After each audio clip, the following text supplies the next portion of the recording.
ದಿನಗಳ ಅಂತರದಲ್ಲಿ 3 ಜನ ಪಿಡಿಒಗಳು ಸಸ್ಪೆಂಡ್.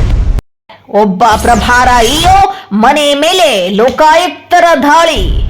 ಹಾವೇರಿ ಜಿಲ್ಲೆಯಲ್ಲಿ ತಾಂಡವವಾಡುತ್ತಿದೆ ಭ್ರಷ್ಟಾಚಾರ ಮತ್ತು ಲಂಚಾವತಾರ. ಸಾಲುದ್ದಕ್ಕೆ ಜೂಜಾಟ, ಅಕ್ರಮ ಚಟುವಟಿಕೆಗಳ ಅಬ್ಬರ ಕೂಡ.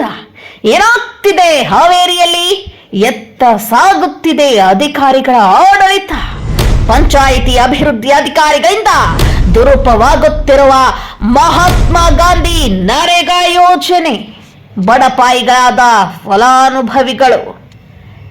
ನಿಜ ಸ್ನೇಹಿತರೆ, ಇದೇ ಅಕ್ಟೋಬರ್ ತಿಂಗಳಿನಲ್ಲಿ ಹಾವೇರಿ ಜಿಲ್ಲೆಯಲ್ಲಿ ಬರೋಬ್ಬರಿ 3 ಜನ ಪಿಡಿಒಗಳನ್ನ ಸಸ್ಪೆಂಡ್ ಮಾಡಿರುವ ಸಿಇಒ ರುಚಿ ಬಿಂದಾ.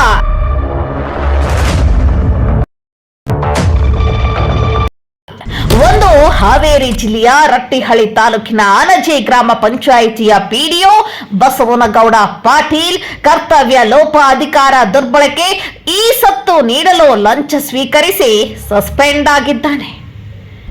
2 ಹಾವೇರಿ ಜಿಲ್ಲೆ ರಾಣೆಬೆನ್ನೂರು ತಾಲೂಕಿನ ಕವಲತ್ತು ಗ್ರಾಮ ಪಂಚಾಯಿತಿಯ ಪಿಡಿಒ ಶಾಂತಿನಾಥ್ ನ್ಯಾಮಗೌಡರು ನರೇಗಾದ ವಿವಿಧ ಯೋಜನೆಗಳಲ್ಲಿ ಅಧಿಕಾರ ದುರ್ಬಳಕೆ ಮಾಡಿ ಸಂಬಂಧಿಸಿದ ಫಲಾನುಭವಿಗಳಿಗೆ ಬಿಲ್ ಪಾವತಿ ವಿಳಂಬ, ನಕಲಿ ಬಿಲ್ಲುಗಳು ಪಾಸ್, ತಮಗೆ ಬೇಕಾದವರಿಗೆ ಬಿಲ್ ಪಾಸ್ ಮಾಡಿ ಬಡವರ ಜನ್ಮ ಹಿಂಡಿದ ಅಧಿಕಾರಿ ಸಸ್ಪೆಂಡ್.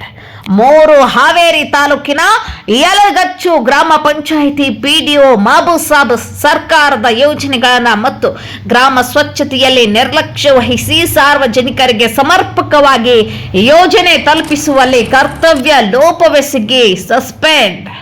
ಇನ್ನು ಸವನೂರು ಪ್ರಭಾರ ಇಒ ರಾಣೆಬೆನ್ನೂರು ಕಂದಾಯ ಇಲಾಖೆಯ 2 ಅಧಿಕಾರಿಗಳ ಮನೆ ಮೇಲೆ ಲೋಕಾಯುಕ್ತ ದಾಳಿ. 3 ಕೋಟಿಗೂ ಹೆಚ್ಚು ಆಸ್ತಿ, ಚಿನ್ನಾಭರಣ, ನಗದು ವಶಪಡಿಸಿಕೊಂಡ ಲೋಕಾಯುಕ್ತ ಅಧಿಕಾರಿಗಳು. ಸವನೂರು ತಾಲೂಕು ಪಂಚಾಯಿತಿ ಪ್ರಭಾರ ಇಒ ಬಸವರಾಜ್ ಸಿಡೇನೂರು ಮನೆ ಮೇಲೆ ಲೋಕಾಯುಕ್ತ ದಾಳಿ. 1,60,18,729 ರೂಪಾಯಿ ಪತ್ತೆಯಾಗಿದೆ.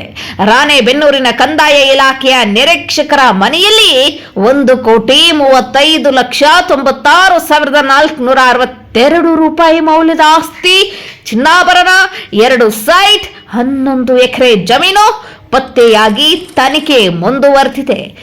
ಕರಪ್ಷನ್ ಸ್ಪೆಷಲ್ ಸ್ಟೋರಿಗಳಿಗಾಗಿ ತಪ್ಪದೆ ವೀಕ್ಷಿಸಿ ನಿಮ್ಮ ನ್ಯೂಸ್ 27 ಹಾವೇರಿ.